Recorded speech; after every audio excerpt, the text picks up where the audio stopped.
Hampstead, capítulo 7.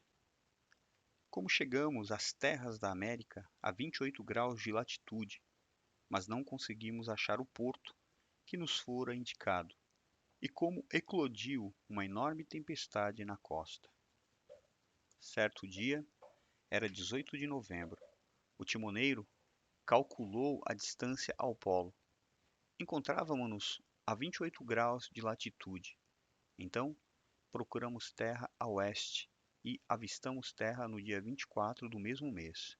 Tínhamos ficado 6 meses no mar, muitas vezes em situações de grande perigo. Quando finalmente nos aproximamos da costa, não conseguimos encontrar o porto e os sinais indicados pelo primeiro timoneiro da esquerda. Também não deveríamos nos arriscar a entrar em um porto desconhecido e ficamos navegando ao longo da costa. Levantou-se então um forte vento e, por temermos naufragar nos arrecifes, amarramos barris vazios uns aos outros, colocamos pólvora dentro deles, tampamos os orifícios de nossas armas e as amarramos aos barris.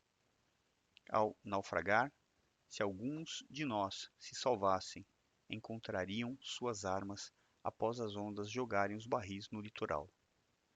Navegamos contra o vento, esperando assim afastar-nos da costa. Mas de nada adiantara. O vento empurrava-nos contra os arrecifes, que ficavam encobertos 4 braças sobre a superfície, e enormes ondas jogavam-nos contra a costa. Pensamos que morreríamos todos juntos.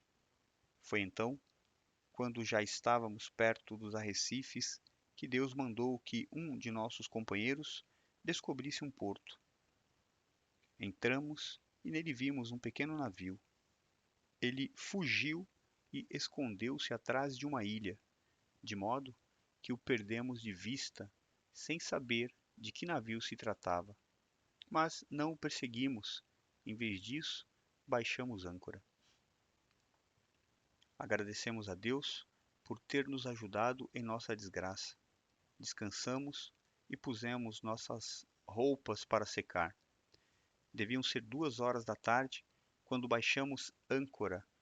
No início da noite, aproximou-se do navio um grande barco repleto de selvagem.